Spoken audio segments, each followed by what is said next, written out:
예, 그 새해 첫 달 잘 보내고 계십니까? 예, 벌써 한 달이 지났네요. 세월이 참 빠릅니다.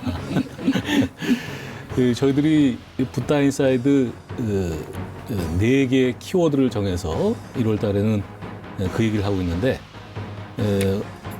디지털 명상, 먹거리, 그리고 여성까지 했고 오늘은 그 참 빼놓을 수 없는 주제죠. 환경인데 참 요즘만큼 각자가 이 환경의 문제를 피부로 느끼고 있는 때가 없었던 것 같아요. 그죠? 참 심각한 문제인데 그래서 환경을 오늘 키워드로 선정을 해봤는데요. 뭐 각자 개인의 문제이기도 하지만 지구촌 전체의 문제이기도 하고 오늘은 그래서 불교적 시각에서 이 환경 문제를 어떻게 바라보고 뭐 해법을 제시할 것이냐 뭐 이런 얘기를 좀 해보려고 합니다. 먼저 준비된 영상을 좀 보시고 시작할까요? This is all wrong. I shouldn't be up here. I should be back in school on the other side of the ocean. Yet you all come to us young people for hope. How dare you? You have stolen my dreams and my childhood with your empty words. And yet I'm one of the lucky ones. 여러분은 헛된 말로 저의 꿈과 어린 시절을 빼앗았습니다. 지난해 9월 세계 각국의 정상을 노려보며 거침없는 말을 쏟아낸 스웨덴의 청소년 환경운동가 그레타 툰베리. 어린 소녀의 분노에 찬 발언은 즉각적인 기후행동을 촉구하며 전 세계에 큰 화제를 불러왔다. 중국에서 들어온 미세먼지와 국내 미세먼지가 계속 쌓이면서 농도가 올라갔습니다. 올겨울 들어 처음으로 미세먼지 비상저감 조치가 시행됐습니다. 오늘 심한 추위는 없겠습니다. 다만 중국발 스모그가 유입되며 점차 미세먼지 농도가 짙어지겠습니다. 마스크 없이는 하루도 버틸 수 없는 우리의 일상. 그리고 점점 무뎌지는 사람들. 차근차근 작은 실천부터 시작합시다 이러면은 사실 좀 돌아버리죠. 약간 말하기가 싫어요. 그래서 왜냐하면 그런 상황이 아니거든요. 자동차를 뭐 안 타고 뭐 전기를 뭐 아끼고 해봤자 그냥 이미 게임 끝. 저희가 한 설문 중에서 그런 게 있었어요. 기후변화의 원인은 무엇이라고 생각하십니까? 했더니 그런 거 있잖아요. 자연적인 변동에 의해서도 지구가 뜨거워진다 뭐 이런 거 있잖아요. 되게 놀랐어요. 왜냐하면은 사실 과학자들은 되게 진중해서 항상 확률로 말하거든요. 기후변화는 95% 이상의 확률로 인간 활동 때문이다라고 얘기하고 있는데 일반 사람들은 인간 때문이라는 응답률이 33%밖에 안 됐다라는 거예요. 이렇게 얘기하잖아요. 우리는 기후변화에 대한 심각성을 다 알지만 행동하지 않는다. 근데 저는 이 전제부터가 틀렸다고 생각해요. 우리가 정말 기후변화 심각성을 아나? 병든 지구를 위해 이제는 불교가 나서야 한다. 환경 위기는 곧 마음의 위기. 자비와 공생의 실천. 과연 우리 불자들은 어떤 삶을 살고 있는가? 붓다의 시선으로 세상을 보는 붓다 인사이드.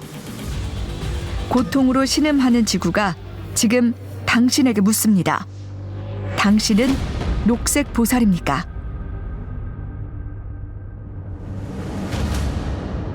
지난해 환경 분야에서 이 소녀를 빼놓고는 얘기가 안 됐었죠. 그래서 2019년 연말에 타임지가 올해의 인물로 툰베리를 선정을 했는데 또 최연소로 올해의 인물로 선정이 됐답니다. 그 세상의 어른들을 16세 소녀가 꾸짖는 영상이 참 저도 참 뜨끔하고 뭐 그러네요. 굉장히 이제 진정성이 느껴집니다. 어떠셨습니까? 저 영상 보시고. 개인적으로는 16살 먹은 어떻게 보면 이렇게 아이가 저런 행동을 할 수 있을 정도의 사회 분위기 저는 그게 오히려 더 부럽습니다. 그러니까 스웨덴이라는 나라 자체가 야, 저 정도 확실히 선진국 뭐가 틀려도 틀리구나. 우리나라 같으면 아예 저렇게 말을 하고 나오기가 힘들었을 거거든요. 약간 부수적인 얘기였습니다. 툰베리 아버지가 이렇게 얘기를 했다고 그러네요. 딸은 행복한지 모르겠는데 나는 솔직히 걱정된다. 뭐 글쎄 그 훌륭한 딸을 둔 아버지의 고민이 느껴지는 말인데요. 우리 박 교수님 어떠셨어요? 네.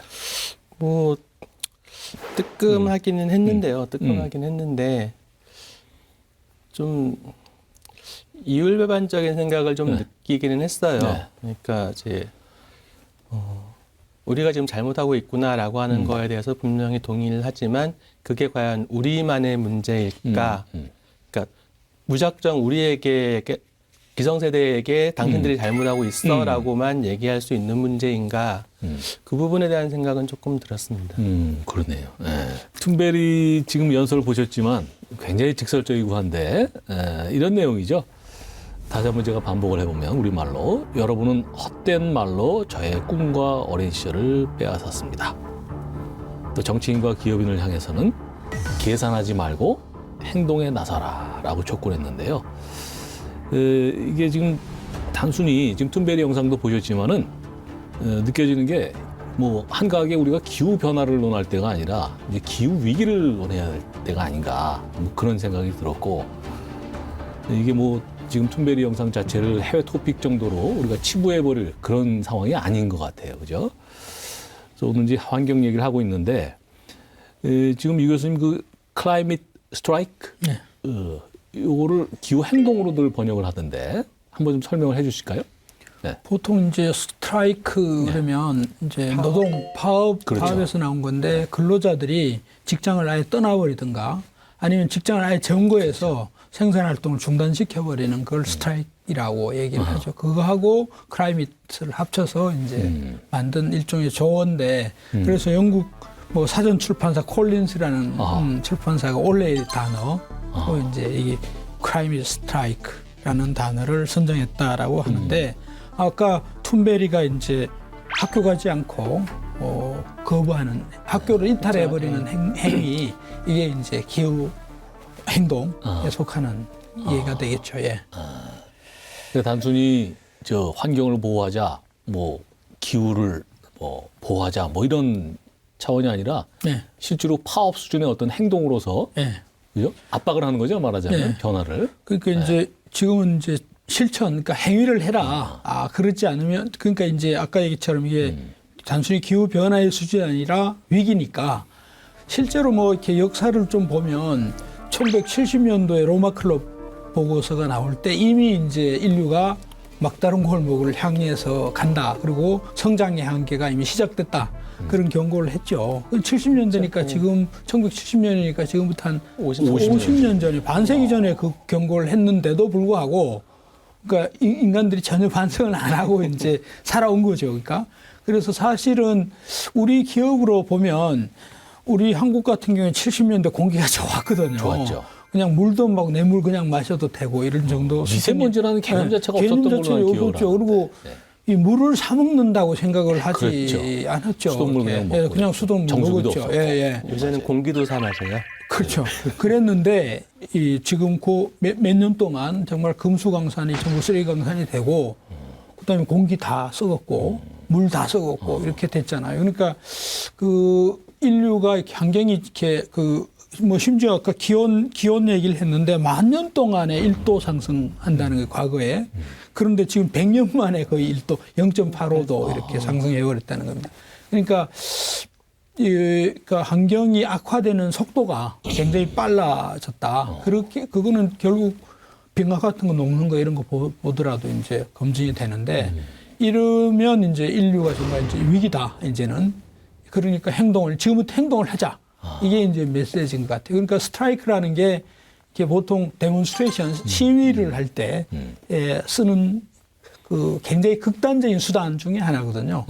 그러니까 그런 지금 툰베리가 극단적인 수단을 쓰겠다라는 거죠. 실제로 뭐 한 105개 나라에서 뭐 1,660개 정도의 장소에서 이제 이런 스트라이크 학생들이 실제로 금요일 날 학교 안 나가고 우리나라에서도 참가했는데 우리나라에서 했었고요. 아까 그 화면에도 잠깐 비치던데요. 그러니까 전 세계적으로 이런 활동들을 하면서 이제 그것들 자체를 이제 하나의 이제 스트라이크로 본 거죠.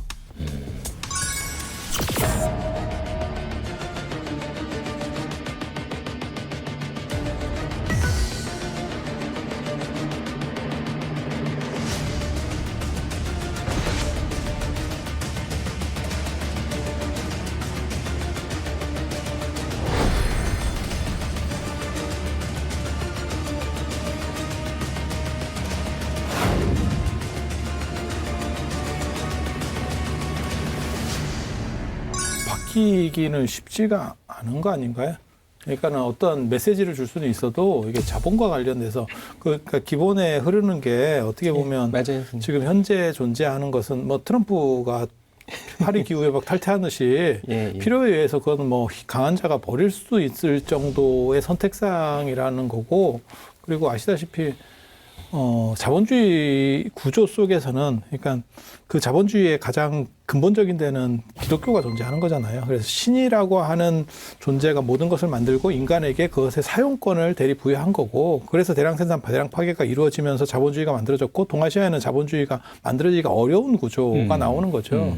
그래서 지금 상황에서 사실은 이렇게 소녀가 아니면 학생들이 등교 거부를 한다고 해서 해결될 것 같지는 않고, 그래서 우리가 이제 동아시아적 해법 아니면 불교적 해법, 관계성 속에서 상생의 문화라고 하는 부분에 대해서 이제 생각을 해볼 수 있는 거죠.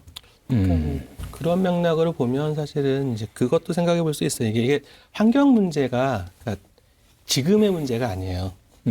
환경 문제는 미래의 문제가 되는 거고요. 그러니까 현재 뭐 환경 파괴와 관련돼 있는 뭐 여러 가지 활동들이 있지만 그것들이 실질적으로 미치는 결과라고 하는 거는 미래의 문제인 거고, 다만 이제 그 미래의 문제가 지금 우리가 어떤 업을 짓느냐에 따라서 다른 과보로 올 수 있다라는 거죠. 그렇기 때문에 현재 우리가 지금 어떤 업을 지어야 되느냐라고 하는 부분에서 이 현재의 업이라고 하는 부분을 지금 문제 삼고 있는 거예요. 툰베리 같은 경우는. 이제 그 역사적으로 이제 조금 그 보면 근대, 그러니까 이게 저는 스님 말씀을 이제 학문적으로 좀 논의를 심화해 보면 그 근대가 시작되면서 특히 이제 그게 산업사회하고 이제 동반되는데, 근대라는 게 이게 그 단절이거든요. 관계의 단절성. 그리고 그러니까 자연과 인간의 단절. 그리고 그 아까 거기는 이제 기독교 세계관도 물론 깔려 있습니다. 그래서 자연은 인간이 마음껏 이용하고 정복하고 이렇게 할 수 있는 대상, 정복의 대상. 그게 마치 산업 전기기관이 발명이 되면서 아프리카 막 이런 아메리카 이렇게 발견이 되고 나서, 그리고 진출해서 전부 파괴를 해서 이제 착취를 해서 갖고 오잖아요. 그때부터 저는 본격적으로 이제 이게 산업화도 시작됐고, 반대로 거꾸로 얘기하면 이제 환경은 극도로 이제 거기서부터 악화가 되기 시작했거든요. 그래서 지금에서 이제 해법은 아까 스님이 동아시아 얘기도 하셨지만 자연과 인간이 단절되는, 대립되는 이런 게 아니라 우리 불교식으로 얘기하면 불의의 관계다. 자연과 인간은 같이 가야 되는 연결된 관계다. 이런 세계관 혹은 그 가치관, 이런 것들이 이제 다시 이제 좀 복원될 필요가 있고, 그것이 복원될 때 사실은 이제 인간들은 그렇게 행동을 하기 시작할 거라는 거죠. 그래서 그게 이제 박쌤이 얘기한 미래의 업으로 이제 정착이 돼야 이게 변화가 좀 생기지 않을까. 물론 스님 말씀처럼 그 효과가 얼마나 클까 이렇게 생각을 해볼 수는 있지만, 어쨌든 우리 근대라는 것도 인간들이 만들어내고 지어간 거거든요. 해결책 역시도 저는 인간이 만들어가 해결을 해나가야 되는 거죠. 아니, 자본주의의 한계에 봉착했다고 하지만 사실 그 이상의 다른 대안을 찾기도 어렵고, 또 어떤 학습 효과가 있다라고 저는 얘기하고 싶냐면, 그러니까는 지금 대항해 시대 이전에 동아시아가 훨씬 문화적으로도 높았고 경제적으로도 풍요로웠었는데,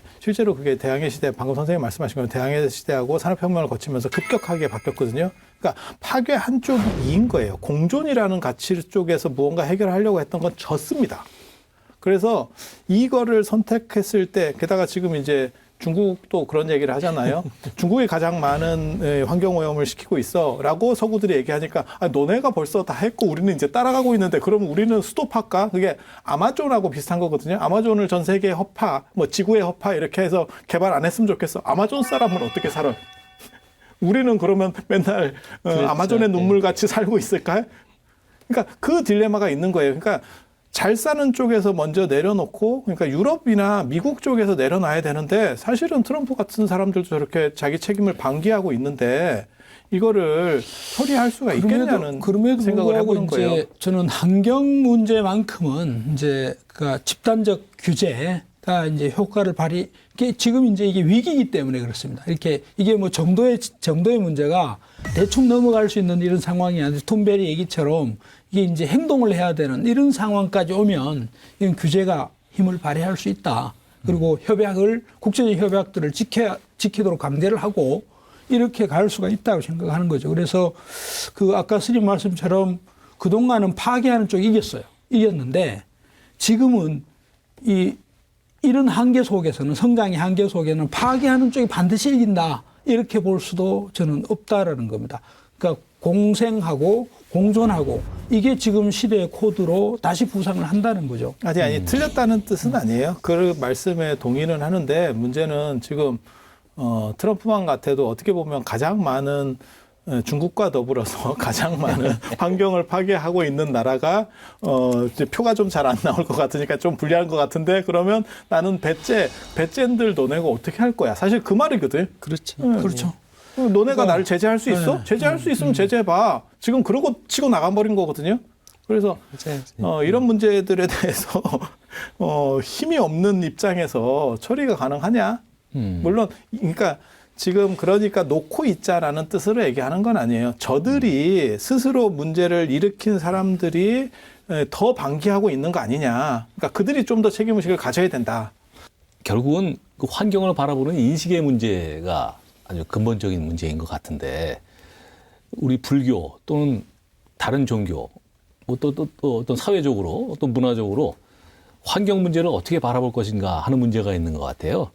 차이는 스님 이 문제에 대해서는 어떻게 생각하십니까? 환경을 바라보는 인식 문제. 예. 환경과 관련해서 동아시아나 불교 같은 경우는 불교는 기본적으로 생명 존중의 가치 속에서는 환경을 파괴할 수 없어요. 그러니까 뭐 그렇죠. 연기법이든 뭐든 다 필요 없고 일단 생명을 존중하고 나랑 대등한 가치로 인정을 한다라고 해버리면 그거는 파괴 대상이 될 수는 없고 조화 대상이 되게 되는 거고 그다음에 최소 소유라는 쪽으로 나아갈 수밖에 없는 구조거든요. 그러니까 꼭 그러니까 최소 소유가 정당한 거야 하는 게 아니고 필요하지 않은 소유에 대해서는 방기하는 것이 옳아라고 하는 게 불교적 관점이니까요. 그래서 그런 부분에 있어서는 불교가 최대 강점을 가지고 있고 그다음에 동아시아도 주역 같은 경우는 대대법 그래서 서로 관계성이라고 하는 부분을 관심을 가져요. 그렇다 보니까 제가 늘상 이런 얘기 나오면 동아시아 사람과 동양 사람과 서양 사람의 가장 큰 차이 되게 재밌습니다. 뭐가 있냐면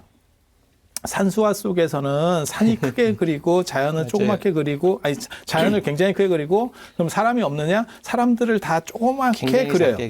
그리고 뭐라고 나오냐면 곽희 임청고치 같이 이렇게 동양화에 대해서 어떻게 그린다라고 하는 그런 책들을 보면 어떤 얘기가 나오냐면 사람을 안 그리더라도 나룻가라든지 이런 걸 그려서 인적이 있다는 걸 보여준다. 그러니까 결국은 사람의 초점을 맞추지만 그것은 자연 속에서의 사람이에요. 그에 비해서 이제 모나리자 그림을 보면 모나리자는 이렇게 여권 사진 같이 나와 있는 거죠. 인물이 크고 하지만 배경을 자세히 보면 거기에 자연들이 굉장히 소소하게 그려져 있어요.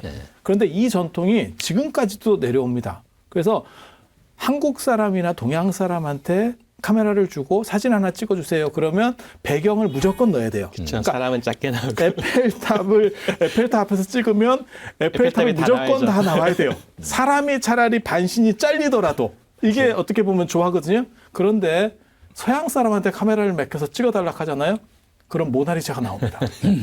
그러니까 인간을 너무 극단적으로 생각하는 그러니까는 신이 의도적으로 만든 인간 신의 입김이 들어가 있는 인간과 자연은 편차를 완전히 경계를 걔네는 거버리는 거고 동아시아 전통이라든지 불교 전통에서는 이것을 대등관계로 보는 거죠. 단지 약간의 차이는 존재해.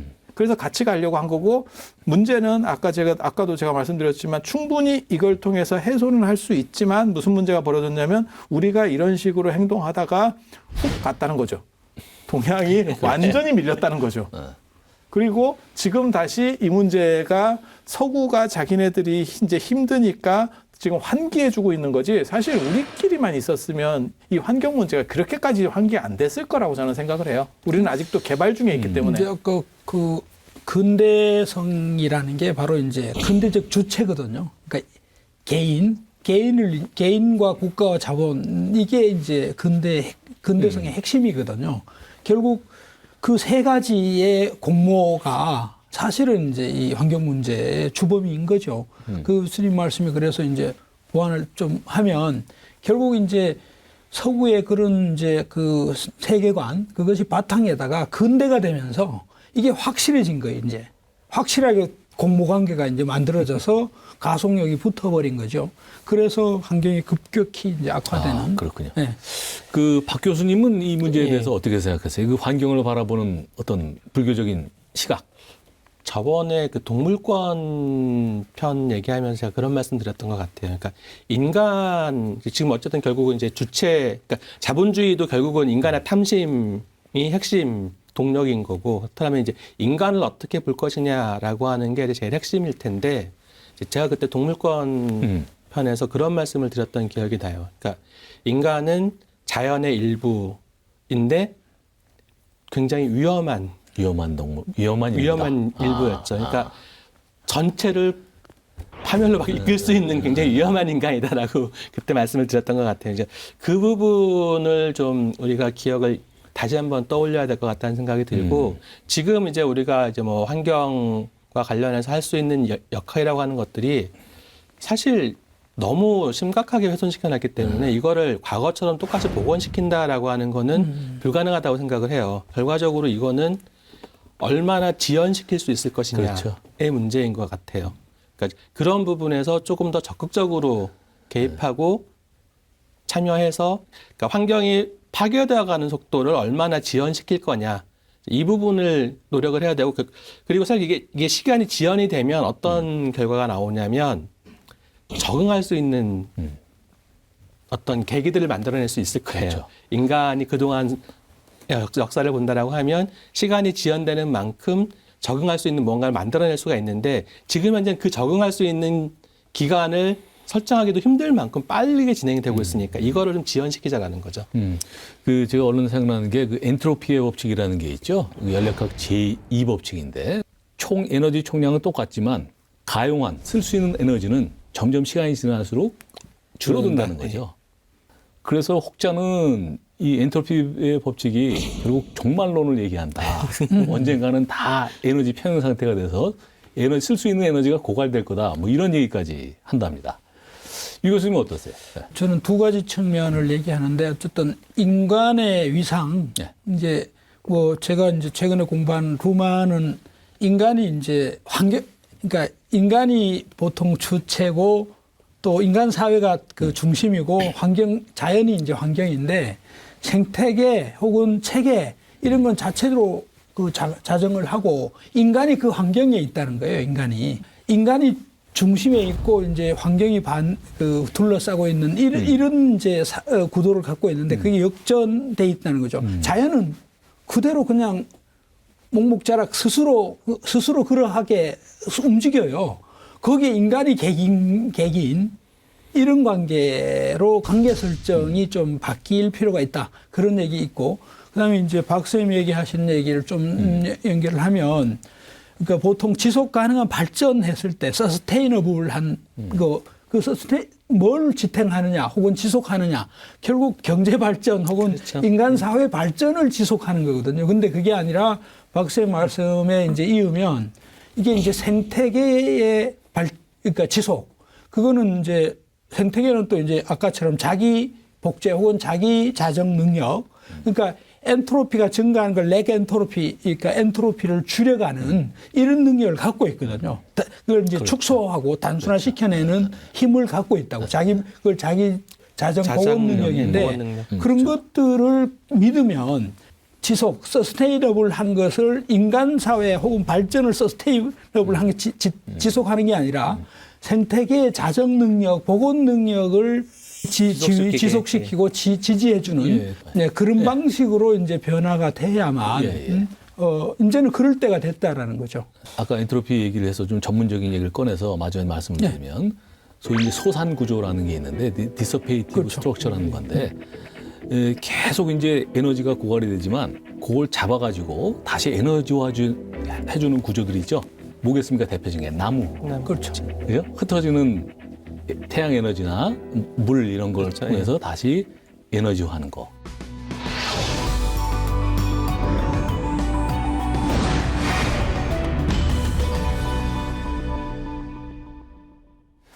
이제 우리가 어차피 불교 시사 토론을 하고 있으니까 그 뭐니 해도 모든 종교 중에서 뭐 불교가 가장 생태적이고 친환경적이라는 우리가 자부심을 가지고 있죠. 이게 뭐 근거 없는 자부심인지 모르겠는데 초기 불교 교단 출가자 생활 지침만 보더라도 굉장히 그 친환경적이고 생태 친화적이고 뭐 이랬던 걸로 보이는데 스님 어떠세요? 초기 불교의 교단에 사의라고 하는 네. 건데요. 그래서 이제 지금도 그렇게 수계 때 고지가 되도록 되어 있어요. 그래서 최소 상황에서 당신은 이러한 환경에 처할 수 있어. 그게 이제 의식주와 관련해서 분소의, 그러니까는 다 떨어진 누더기를 입어야 될 상황이 발생할 수 있어. 그 다음에 걸식, 그러니까는 그냥 집에서 먹는 게 아니고, 그러니까 절이나 집에서 먹는 게 아니고 그냥 닭발에 의지해서 먹을 수 있어. 그 다음에 이제 나무 밑에서, 절에서 자는 게 아니고 나무 밑에서 수하자라고 하는 거고, 그 다음에 약은 최소의 약, 그게 진기약이라고 예전, 요즘으로 얘기하면 뭐냐면요. 요즘 얘기는 아니고 좀 지나면 똥술 뭐 이런 거. 그렇죠. 조금 이렇게 저급할 수도 있는데 대충 알아들으시면 이게 다 오래되신 분들. 된장 바르고 뭐. 그런 것들 정도만 사용할 수 있어요. 그래서 이게 최소의 기준이라고 하는 거고요. 그랬을 경우에 그 사람은 집착을 여의고, 불교의 목적은 소유의 문제는 아니고요. 사실은 집착의 문제예요. 그래서 집착을 여의고 당신이 추구하는 깨달음과 자유를 얻을 수 있어. 그리고 그렇게 하다 보면 결국 아까도 제가 말씀드린 것처럼 생명과 소유의 문제만 어느 정도 해결되면 그럼 환경 문제는 뭐 저절로 되는 거죠.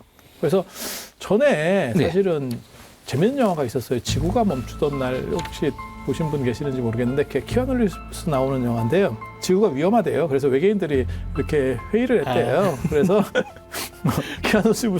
키아누 리브스를 약간 특사 비슷하게 보냈는데 지구가 위험한데 해결하는 방법이 뭐냐면 인간만 드러내면 이라고 하는 거 있어요.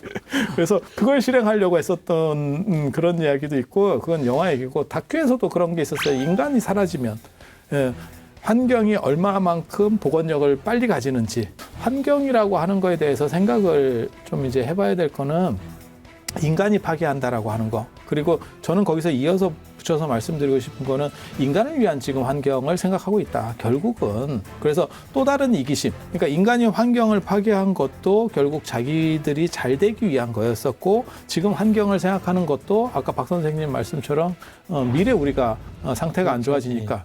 그러니까 지금 국민연금을 적게 받아야 되는 거 아니냐. 결국 이렇게 받다가 나중에 나라가 끝나는 거 아니냐. 지금 그 얘기라서 저는 사실은 좀 슬퍼요. 왜냐하면 자연을 위한 자연이라는 생각도 이제는 한 번 정도 해야 될 시점이 아닌가라는 생각을 해봅니다.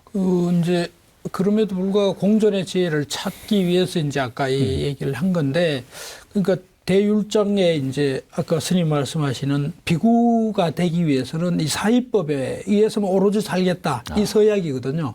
그럴 때 비구계를 주는 거죠. 저는 이제 계산을 해보면요. 그러니까 그 수화상암, 진기약 이런 생활이라는 게 거의 자연을 거의 훼손을 안 시키는 겁니다. 인간과 어쨌든 자연이 공존할 수 있는 자연의 괴롭힘을 당하고 계죠. 그 정도 상황이 되면 아니, 그래도 자연을 괴롭히는 게 아니라 자연을 굉장히 괴롭힘 당하고 있을 거예요. 근데 이제 수행에 필요한 최소한의 이제 조치는 취하는 거니까 그렇게 해서 공존하는 이런 지혜, 이걸 어쨌든 찾을 수밖에 없다. 이렇게 이제 이게 결국 뭐 환경 파괴라고 하는 것도 사람이 하는 거고, 사람의 어떤 의도부터 이제 시작이 되는 걸 텐데, 그 의도는 뭐 당연히 탐욕심이죠.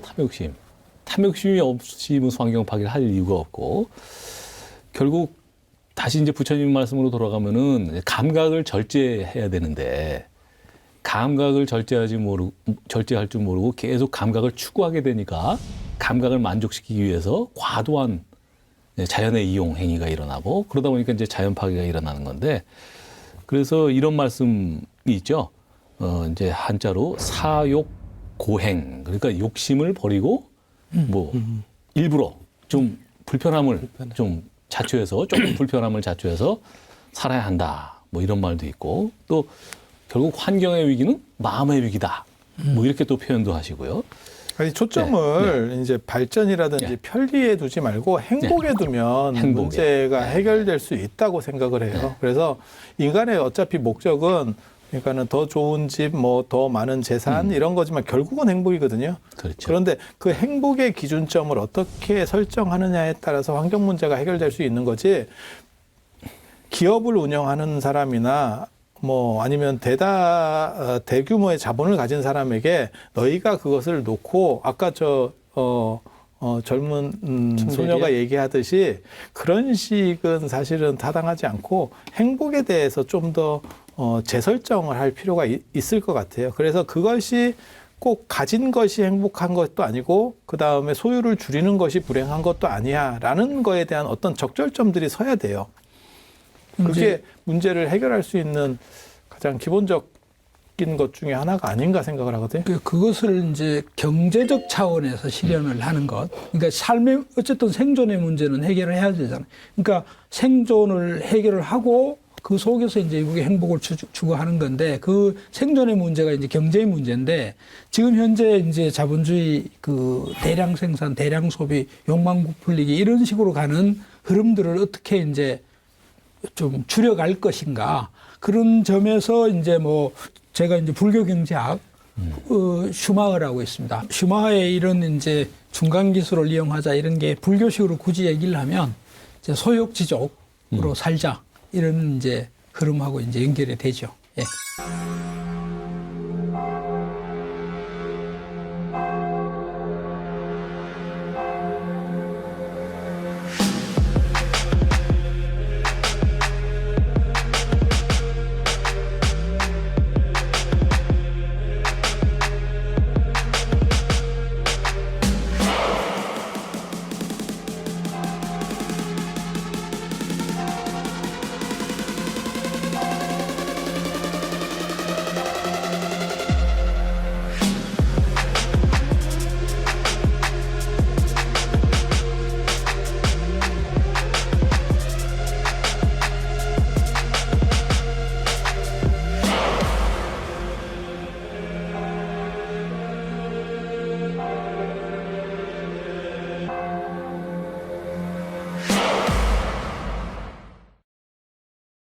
예, 이제는 친환경이 아니라 필환경이라고 하죠. 결국 이제 중요한 것은 백마디 말보다 이제 실천의 문제일 텐데, 우리 불교계에서는 2018년도부터 녹색 사찰을 지정하는 캠페인을 벌이고 있는데요. 아직 내용을 모르는 분이 많을 것 같아서 박 교수님 좀 소개해 주실까요? 뭐 대표적인 환경운동 단체죠. 불교환경연대라고 하는 단체가 있습니다. 여기에서 이제 2018년부터 녹색 사찰 지정 캠페인이라고 해서 이제 녹색 사찰 마크를 이제 절마다 붙여주고 있는데요. 지금 한 9개 정도가 있다고 하는 것 같아요. 이제 그 제일 1호 사찰이 이제 고향에 있는 금륜사였고, 음식물 쓰레기 안 남기기라든지 일회용품 안 쓰기라든지 뭐 이런 다양한 형태의 이제 환경 보호 활동들, 그 다음에 그런 뭐 환경 교육 같은 것들도 하고, 그 다음에 사찰림 조성하고 뭐 이런 식으로 해서 이제 다양한 어떤 녹색 모델, 환경 보호 모델들을 발굴하는 그런 사찰들에게 이제 이 녹색 사찰이라고 하는 것을 지정을 하고 있고요. 그리고 좀 더 그 중요한 장점은 이 녹색 사찰로 지정된 사찰들이 이제 SNS를 통해서 정보들을 공유하고 있대요. 그래서 자기네들이 했던 것에서 이제 어떻게 하면 잘 되더라, 혹은 어떤 것들을 해보면 좋겠다, 이런 정보들을 서로 공유해서 이제 확산시켜 나가고 있는 그런 사업이라고 알고 있습니다. 그 사찰 쓰레기 문제가 나와서 그런데 이 참 문제죠. 이게 뭐 사찰도 어차피 사회의 일부니까 이것을 뭐 제로 웨이스트 이렇게 영어를 써서 뭐 부릅니다만 뭐 결국 쓰레기 뭐 줄이기, 쓰레기 없애기 뭐 이런 건데, 유 교수님 그 사례를 좀 말씀해 주실 수 있을까요?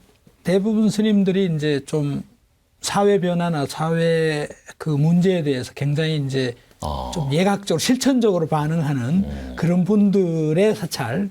그런데 여기 이제 금륜사가 1호인데, 금륜사는 이번에 비구니 회장 대신 봉각스님. 뭐 저희 학교에서 이제 한 25년, 30년 가까이 같이 이제 계셨기 때문에 워낙 잘합니다. 특히 여기 좀 특징적인 것은 물론 기본적으로 이제 뭐 일회용 컵 안 쓰고 머그컵 쓰고 이런 것들은 뭐 기본적으로 하는데, 문제는 이제 절에서 뭐 떡이라든지 뭐 팥죽이라든지 이런 것들을 담아가잖아요. 이럴 때 이제 그걸 다 신도들한테 일일이 나눠주려면 비닐봉지만 해도 엄청난 건데 그런 것들을 방지하기 위해서 이제 빈 가방을 이제 갖고 와서 자기가 그래서 담아서 갖고 가면 쓰레기가 없다 이거죠. 근데 신도들 중에 이제 안 갖고 오면 그 사람들한테 1,000원씩 이제 일종의 환경 부담금을 매겨가지고 그걸 가지고 이제 환경 장학금을 이제 주는 그 실제로 본각 스님께서는 이거 하시기 전에 금융사에서 이런저런 장학 기금을 만들어서 추구했는데 이제 이번에는 환경하고 이렇게 연결해서 환경 장학금을 주는 이런 사례고 그런 점에서 아마 1호 그 사찰로 녹색 사찰로 지정한 것 같고 지금 쓰레기 줄이기 운동이 뭐 사찰만의 문제는 아니죠. 이게 그렇죠. 일회용품, 뭐 포장재 이런 걸 줄이자는 운동이 지금 뭐 사회에서 일어나고 있는데 새해인 올해 2020년부터는 대형마트에서 포장용 박스 사용이 전면 금지되죠. 다들 알고 계시죠. 근데 좀 재밌는 통계가 있습니다. 뭐 재밌다고 해야 될지.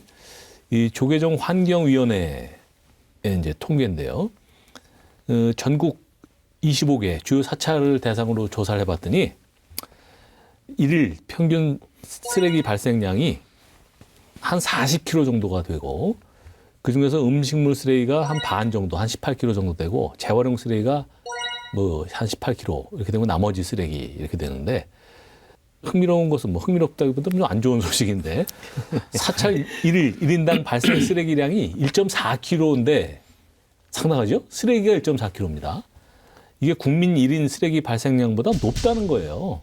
좀 의아한 조사 결과인데 그 차현 스님 그 사찰에 계시니까 사찰에서 이렇게 쓰레기가 많이 발생하는 뭐 이유가 있을까요? 그렇게 많이 또 주의를 하시는 것 같은데.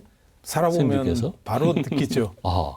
이유는 뭐냐면요. 분리수거가 철저하게 될 수 없는 구조라서 그런 거예요. 그러니까 유리병 같은 거를 누가 이렇게 가지고 왔어요. 음료수 같은 거 담은 거 가지고 왔어요. 그걸 어떻게 처리할 거냐는 거예요. 그거를 차로 실어서 내가야 되는 상황들이 벌어지는 거예요. 그래서 계속 안 하던 식으로 되오다 보니까 무슨 일이 벌어지냐면 분리수거도 그러니까 했을 때 처리하기도 어렵고 분리수거 의식도 상대적으로 떨어져요. 네, 떨어져요. 그리고 아마 음식물 쓰레기 같은 경우는 사찰은 다 이제 비료나 뭐 이런 식으로 뿌리면 되니까 그거는 아마 문제는 별로 없을 것 같고요. 그래서 뭐 어떤 문제가 있냐면은 이제 처리하기 힘든 게 뭐 종이라든지 뭐 이런 것들 다 처리하기 어렵거든요. 물론 저는 플라스틱 사용을 종이로 바꾸는 게 과연 타당하냐에 대해서 생각 많이 하거든요. 지금 요즘 갑자기 제주가 막 올라가고 이렇게 되는 게 그럴 것 관련이 있어요. 그래서 종이도 나무를 베야 되고 또 다른 그렇죠. 환경 파괴가 돼요. 결국은 이거나 저거나 엎어치나 매치냐지 꼭 플라스틱보다는 종이가 더 오라라고 하는 것도 사실은 좀 웃기는 얘기예요. 좀 더 한 번 더 따지고 하면. 그리고 지금 여기서도 뭐 유리병을 사용해요. 뭐 텀블러를 사용해요. 마찬가지예요. 종이는 어느 정도, 종이나 플라스틱은 어느 정도 있으냐면 없어지기라도 하지 유리는 이거는 진짜 그렇죠. 유물입니다. 유물. 플라스틱은 안 없어지죠. 플라스틱도 아니, 상당히 오래되죠. 플라스틱도 이제 예, 맞아요. 좀 분해되는 거 플라스틱을 만들어지긴 했어요. 쓰면이라는 생각을 하는 거예요. 그래서 사찰 안에서는 해결하기가 상당히 어렵습니다. 큰 절은 오히려 분리수거를 하면 정부에서 가져가요. 그러니까 월정사 같은 데는 분리수거를 합니다. 하지만 작은 절 같은 경우는 그걸 정부에서 가져갈 수도 없고 그 스님이 차로다가 계속 실어 나를 수도 없고 일단 이런 거리상의 문제들이 제약이 또 있겠죠. 이런 그렇죠. 문제들이 벌어지는 거예요. 그렇군요. 이 박 교수님 그 정토회에서 하고 있는 그 에코붓다의 빈그릇 운동 그 사례를 한번 좀 말씀해 주실까요? 뭐 바로 공양 정신에 입각해서 이제 빈그릇 딱 보면 느낌이 오시죠? 그러니까 음식물 안 남기기입니다. 뭐 대중화에 성공했던 대표적인 운동 사례다 뭐 이렇게 얘기를 하고 있는데 종교계 학교, 뭐 군대, 기업, 지자체 뭐 이런 데에서 한 170만 명 정도가 이제 동참을 했다. 뭐 이게 2007년 기준이니까 사실은 꽤 오래됐죠. 에코붓다는 사실은 이제 정토회 뿌리예요. 그러니까 정토회가 이제 맨 처음에 포교당으로 시작을 했고 이제 법륜스님 포교당으로 시작을 했고 이제 88년에 한국불교 사회교육원이라고 하는 이제 단체로 시작을 하는데 이게 94년에 한국불교 환경교육원으로 바뀌어요. 그리고 이게 2005년에 이제 사단법인 에코붓다라고 해서 본격적으로 환경운동을 알리는 단체로 시작을 한 데서 90년대 초부터 한국 사회의 환경 문제를 제기하고 이제 아까 스님 말씀하셨던 것처럼 이제 생명 존중이라고 하는 어떤 불교적 가치관을 토대로 해서 적극적으로 환경 운동을 펼쳤던, 그리고 특히나 이제 환경 교육과 관련해서 굉장히 중요한 역할들을 했던 단체가 이 단체고요. 빙그릇 운동은 사실 2004년부터 시작을 했고 그 전에 이제 쓰레기 제로 운동이 이제 99년부터 시작이 되죠. 근데 쓰레기에 대해서 되게 재밌는 해석을 하더라고요. 이게 뭐냐면은 자신의 삶을 되돌아볼 수 있는 성찰의 장치다. 왜냐하면은 내가 어떤 쓰레기들을 만들어냈는지를 그렇죠. 보면 내가 뭘 썼는지를 알 수가 있잖아요. 그러니까 자기의 어떤 소비 중심적인 어떤 삶의 방식들을 들여다볼 수 있는 거울이 쓰레기다라고 해서 이제 좀 적게 쓰고 적게 입고 뭐 이런 방식의 이제 그런 운동들을 전개했던 단체들이긴 합니다. 아, 오늘 또 새로운 사실을 법륜 스님에 대해서, 정토에 대해서 알게 됐네요. 이제 우리가 또 특히 이제 불교계에서 환경 문제와 관련해서 얘기 안 할 수 없는 게 이제 방생 문제죠. 예. 이제 생명을 살린다는 게 이제 본래의 취지인데, 이게 아시다시피 외래종 물고기나 외래종 거북이를 잘못 강하게 풀어주면은 오히려 이게 다른 생물에 대한 살생의 원인을 제공하게 되고, 그래서 살생이 최근에 아니라 거의 절멸이죠. 절멸. 예, 절멸. 그래서 최근에는 다양한 방생 프로그램이 이제 생겨나고 있다는데 어떠십니까? 여기에 대해서 좀 해주실 말씀들 없을까요? 그러니까 이제 제가 뭐 봤던 방생 설화들을 보면 이제 일종의 그러니까 웅덩이라든지 구덩이라든지 무슨 뭐 또 물고기가 물이 말랐다든지 이렇게 했을 때 생명체를 구해주거든요. 근데 그 구해주는 생명체가 나중에 이렇게 보온을 해요, 반드시. 예, 그런 게 이제 일종의 그 불교의 보온 개념하고도 연결이 되는데, 그래서 이 방생을 하면 이게 이제 그 반대급부로 이제 자기한테 복이 오고 보온이 오고 이런 이제 개념으로 발전을 하게 되지 않았나, 이렇게 이제 생각을 좀 해봅니다. 아니, 저는 방생을 부정적으로 보는 게 굉장히 잘못된 생각이라는 그런 관점을 가지고 있거든요. 그러니까 불교에서 보통 방생하는 대상은 대부분 미꾸라지입니다. 99.99% 미꾸라지입니다. 그래서 미꾸라지는 억마리를 풀어도 환경을 오염시킬 수 없습니다. 그러니까 뭐 거북이를 풀었어요, 뭐를 풀었어요. 그 대부분 불교 아닙니다. 그러니까는 뭐 무속적 행위를 하거나 이런 분들이 그렇게 하시는 거지, 불교는 절대 그렇게 할 수 없. 그리고 이게 방생의 의미를 기본적으로 좀 이렇게 정리할 필요가 있는데요. 대승불교에서 죽어가는 생명을 살려서 그 아픔을, 그러니까 생명 존중에서 나타난다고 보시면 되고요. 그게 동아시아 전통으로 넘어와서는 용이 될 수 있는 어떤 대상을 풀어주면, 지금 방금 유 교수님 말씀하신 것처럼 그게 보온을 할 수 있다라고 생각을 하는 거예요. 그래서 물고기 중에는 수염난 물고기가 더 높은 가치라고 생각을 해요. 그래서 이 미꾸라지, 잉어. 그러니까 잉어가 용되면 이제 등용문이잖아요. 그쵸, 예. 그렇게 되는 거고요.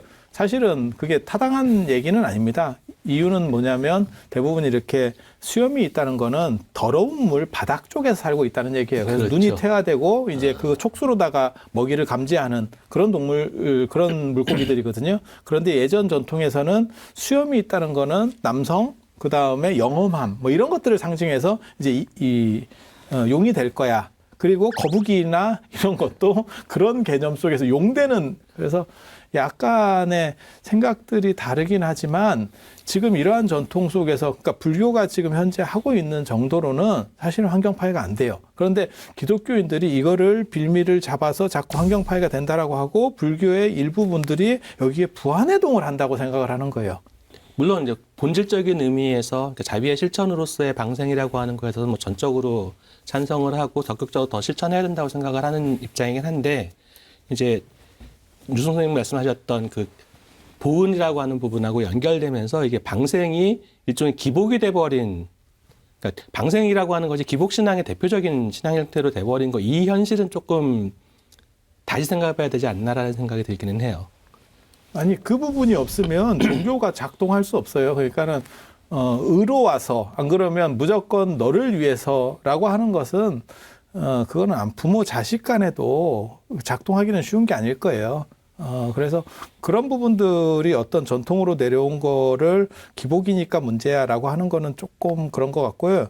그리고 요즘 들어서 제가 깜짝 놀란 거는 인간방생이라는 개념을 쓴다는 거예요. 그래서 뭐 고아원이나 양로원 같은 데고 인간은 방생 대상이 될 수 없습니다. 그건 인간 존엄성을 무시하는 아주 그렇죠. 그건 맞습니다. 그러니까 방생이라고 하는 거는 갇혀 있지만 나보다 하열한 것을 내가 풀어주는 게 방생인 거지 어디 인간을 방생 대상 그거는 있을 수 없어요. 그래서 뭐 라면 몇 박스 갖다 놓고 뭐 쌀 몇 포대 갖다 놓고 사진을 찍고 이거는 거의 뭐 도끼 만행급의 사건이고 그거는 불교의 본질을 흐리는 사건이라고 생각을 해요. 불교 환경위원회에서 새로운 이제 방생의 문화로서 버드나무 방생법회를 열고 있다는데 그 취지는 그렇습니다. 자리리타적 방생 문화를 확산하기 위해서 2018년부터 운영을 하고 있는데요.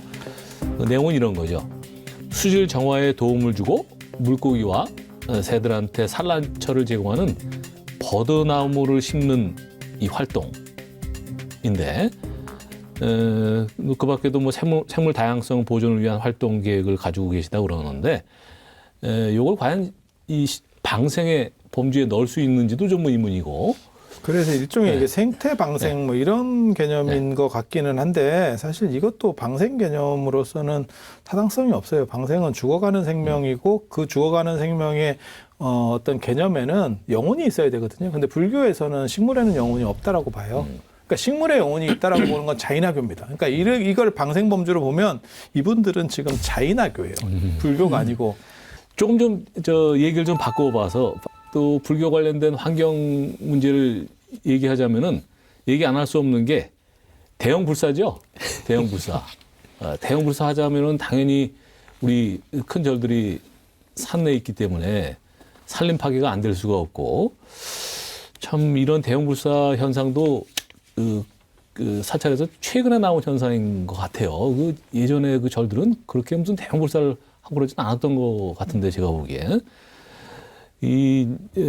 예전에는 뭐 이런 얘기도 있죠. 절 주변에서 스님들께서 뗄나무를 구하기 위해서 뭐 나무까지 하나를 자를 때도 반야신경을 외우시고 이렇게 뵀다고 하는데 그런 정도로 이제 자연에 대한 배려를 했다는 것인데 지금은 시대가 바뀌어서 그러니까는 예전에 같으면 뭐 한 방에 여러 사람이 쓰지만 지금은 한 방에 여러 사람이 들어가라 그러면 아예 사람이 없어요. 그러니까 월정서 교구장 스님이 굉장히 재밌는 말씀을 하셨는데 지금은 아무리 방을 많이 만들어도 방이 부족한 시대. 왜냐하면 모든 사람이 다 따로따로 방을 원하니까 대책이 없는 거예요. 그러니까 뭐 대방위에서 뭐 한꺼번에 들어가 이런 거는 불가능한 상황이고 그런데 분명히 말씀드릴 수 있는 것은 우리가 사찰이 대형이라고 생각하지만 도시에 비하면 이거는 미소한 거고요. 그러니까 도시가 그렇죠. 대형화된 거에 비하면 이건 아무것도 아니에요. 그리고 도시 사람들이 쓰고 있는 공간 면적에 비해서 사찰 공간 면적이 지금도 적습니다. 그래서 상대적으로 지금 커 보이는 건 맞아요. 그렇지만 절대적인 관점에서 보면 이거는 지금 이것을 크다라고 말할 수 없다라는 생각은 해요. 그러니까 옆으로 우리가 이제 전통적으로 이제 산이 높은 데서는 옆으로 건물을 짓는다라고 하는 풍수지리의 기본 관점 때문에 옆으로 넓게 지어서 그렇지 그런 정도를 가지고 환경을 파괴한다 그러면 어떤 식 개념이 가능하냐면 그냥 자연에 맡기고 철수해야죠. 철수해야죠. 스님 이 부분은 어떠세요? 사찰에 계시니까 이게 이제 전통 사찰이라는 게 무슨 문화재 지정이 많이 돼 있고 주변에 사찰님들도 뭐 천연기념물로 보호되고 이렇게 하는데 그런 스님께서 말씀하시는 그런 불사를 안 할 수는 없을 것 같은데 그러면서 그 전통적인 어떤 문화재들이 파괴되는 그런 문제는 없으신가요? 사찰에는? 아니 그런 부분들도 존재는 하죠. 존재는 하는데 간접적으로도 영향을 미칠 거예요. 지금 사찰림이라는 개념들이 있거든요. 그러니까 사찰 주변에 숲이 좋은 거예요. 네. 그게 왜 그러냐면 스님들이 계속 지켰어요. 숲을. 그렇죠. 숲을 지키는 노력을 했어요. 그래서 예전에는 뭐 몇십 년 전만 하더라도 스님들이 실제로 산 위에 이렇게 가서 나가서 아침에 지키는 게 일이에요. 산감 뭐를 지키시? 그냥 숲을 지키는 거예요. 왜냐하면 화재 뗄나무나 같은 거. 이런 걸로 계속 배가는 벌채. 거예요. 사람들이 끊임없이 가져가기 때문에. 그러니까 지금은 우리가 숲이라는 생각을 하지만 사실 저 어렸을 때만 해도 우리나라가 녹지가 거의 없었죠. 산은 그냥 민둥산이고 그래서 전 세계적으로 이렇게 단기간에 녹지에 성공한 아주 기념비적인 나라가 우리나라거든요. 그렇죠. 네. 그렇게 생각해 보면 그때 존재했던 숲은 사실 사찰과 관련된 숲 외에는 거의 없었어요. 그리고 이렇게 지키려는 노력들을 해서 지금 사찰숲이 존재하고 있는데 그 사람들이 너무 불편해서 조금 늘리면 그렇게 하면 안 되는 거 아니냐 이렇게 하기에는 좀 그렇죠. 그러니까 인간이 자연을 보호하는 자연을 보호하는 게 인간이 어느 정도 이상의 삶을 영위한다라는 게 전제 조건이 돼야 되지 자연을 위해서 자연을 보호하는 정도까지가 될 수는 없다는 생각을 해요. 숲으로 둘러싸이는 사찰들 같은 경우에 사찰이라는 대형 불사라고 하는 것들이 이제 계속 무언가 오염물질을 배출하는 공간인가 그렇지 않은가라고 하는 부분을 좀 고민을 해봐야 될 부분이 있고 그런 면에서는 사실은 이제 스님 말씀하신 그대로 도시가 훨씬 더 이제 환경 파괴적인 부분이 있기는 하죠. 그렇죠. 근데 그럼에도 불구하고 이제 사찰도 좀 고민을 좀 해야 될 것 같아요. 그러니까 불사를 하면서 이 건물이 어떤 용도로 어떻게 쓰일 것인가라고 하는 것에 대해서 나름대로 좀 계획을 하고 그 용도에 맞춰서 적절하게 짓는 그런 부분들은 좀 고민을 할 필요는 있는 것 같아요. 저는 개인적으로는 지금 이렇게 논의가 되고 있는 게 아까 방생 문제도 그렇고 한 번 더 생각해 보면 친환경적으로 하고 그걸 너네가 좀 더 계산하면 되지 않겠니라고 할지 모르지만 그냥 친환경 아니고 한옥으로만 지어도 일반 맞아요. 양옥집보다 단가가 훨씬 더 많이 나와요. 예, 그런데 맞아요. 거기에 친환경까지 들어가고 뭘 계산하잖아요. 그러면 이게 아방궁급으로 들어갑니다. 아니 진짜예요. 네, 맞아요. 양옥하고는 예. 비교가 안 됩니다. 그러니까 시멘트 건물하고는 비교가 안 되는 돈을 들이면서 불편하게 살고 있는 거예요. 그래서 그런 부분들에 대한 고려가 존재해야 돼요. 그걸 다 맞출 수 있으면 좋지. 물론 돈이 엄청나게 많으면. 근데 그거를 해당 사찰에 경영을 해야 되는 입장이라면 그걸 무진장 돈을 들일 수는 없어요. 그리고 또 다른 생각을 한번 해보세요. 그게 만약에 신도들이 후원한 돈이야. 그러면 환경 조금 더 하려고 그 생각은 당연히 나오겠죠. 거기에 몇 배를 갖다가 넣어야 돼. 그러면 그 신도들 입장에서는 그게 동의가 되겠어요? 그러니까 이게 좀 복잡한 문제입니다. 그렇군요. 단순히 그냥 생각할 때는 저 숲에 있으면서 왜 숲에 오염 오는 건 맞아요. 그건 뭐 100%입니다. 인간이 안 사는 것보단 당연히 오염된 거죠. 하지만 그렇게 오염원이기도 한 동시에 거기에 그 절이 없다면 그 숲의 효용성 자체가 떨어진다는 것도 생각을 하셔야 돼요. 인간들이 거기에 접근하겠어요? 그냥 원시림으로 다 길도 없어. 그러면 거기에 누가 가겠어요? 거기에 절이 있고 그걸 통해서 숲도 사는 거죠. 그보다 더 큰 코드는 어쨌든 이제 이 환경 위기죠. 아까 환경 재난 수준에. 그러니까 거기에 이제 불교도 동참하는 모습을 좀 보여야 되고 특히나 이제 우리는 수행의 종교니까 좀 모범을 보이자라는 그런 좋은 취지에서 이제 나온 얘기가 아닐까 이렇게 생각합니다. 끝으로 우리 불교가 환경 문제를 해결하는데 적극적으로 역할을 하려면 뭐 어떤 것들이 이루어져야 할지 뭐 한번 얘기해 볼까요? 박 교수님 어떠세요?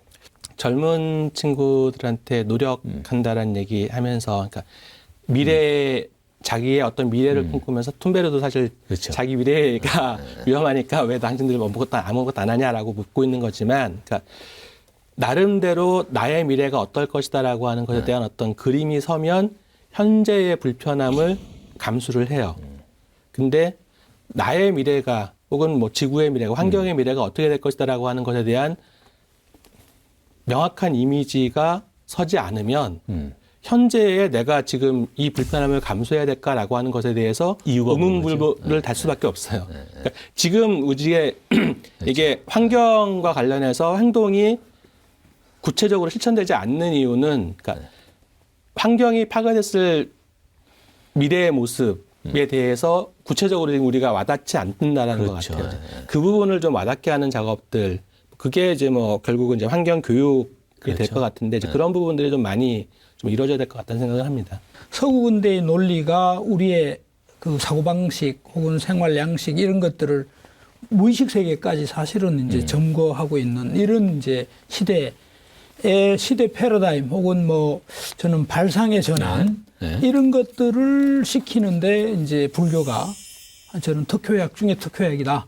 그래서 결국 이제 사람들의 발상과 사유와 태도를 이제 바꿀 때 이게 바뀌어지는 거지, 사람들의 생각이나 이런 게 고정돼 있으면 뭐 아무리 뭘 해도 바뀌어지지 않는다 이런 생각을 하고, 그런 차원에서 불교적 아까 불의의 세계관 연기 뭐 이런 그 것들이 조금 더 이제 그 적극적으로 이제 환경 문제하고 결합하고 또 환경에 대한 대안으로 이제 기획되고 실천되고 그럴 필요가 있다고 생각을 합니다. 네. 우리가 그냥 쓸 때는 이제 자연 하면 이제 뭐 녹색 이렇게 생각을 하지만 실제로 자연이 스스로 그러하다. 그냥 변화하는 게 자연이에요. 동양 철학적 개념에서는. 그렇죠. 그래서 그런 식으로 놔버리면 자연이라고 해서 우리보다 꼭 더 이렇게 보호돼야 될 필요가 있는 것도 아니에요. 그 자체가 이미 스스로를 보호하고 있다니까요. 그래서 좀 더 솔직한 자세에서 인간적 관점에서 어떻게 해야 되느냐라는 생각을 해야 되고, 그중에서 제일 핵심적인 거는 생명 존중하고 화엄이라고 하는 개념이죠. 그러니까 생명 존중이라고 하는 건 타자에 대한, 그러니까 모든 생명에 대한 존중이라는 개념이 하나가 있어야 되고, 그다음에 화엄, 관계성적인.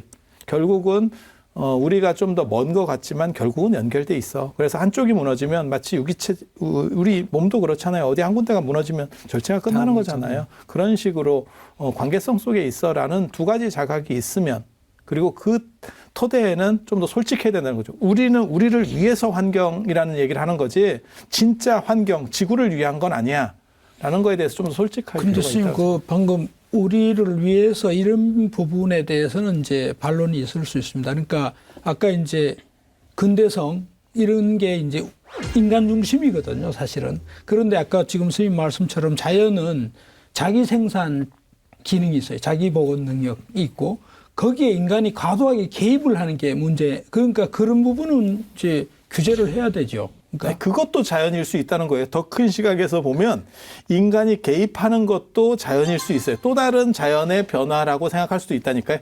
그게 굉장히 재밌는 개념이에요. 그렇죠. 그거는 이제 침범, 이제 간섭이라고 생각을 보통 개념을 하죠. 인간이 자연을 조율할 수 있다는 자체도 문제가 있다라고 저는 생각을 하는 그러니까요. 거예요. 그냥 인간이 스스로 계속, 그러니까는 뭐 종을 개량하고 어쩌고 해도 자연은 더 큰 눈에서 보면 결국은 또 다른 원리들을 만들어가고 있는 것뿐이지, 그러니까 인간이 자연 위에 있어라고 하는 그 개념이 탈각돼야 된다는 거예요. 그렇죠. 네, 그거는 동의합니다. 저는 법의 이치처럼. 예, 마지막으로 말씀을 드려보면은 결국 이제 환경 보호라는 게 이제 사람 마음 자세의 문제인 것 같고, 그런 점에서 보면은 결국 부처님이 말씀하시는 탐욕의 절제, 연기법 이런 말씀이 결국 환경에 관한, 오늘날 환경 보호에 관한 그 말씀으로 그대로 연결이 되는 것 같습니다. 하여튼 불교의 관점에서 우리가 앞으로 환경을 어떻게 보호해 나갈 것인지 깊이 생각하는 시간이 됐었으면 좋겠습니다. 오늘 붓다 인사이드 이것을 마치겠습니다. 수고 많으셨습니다. 예, 고생하셨습니다. 감사합니다.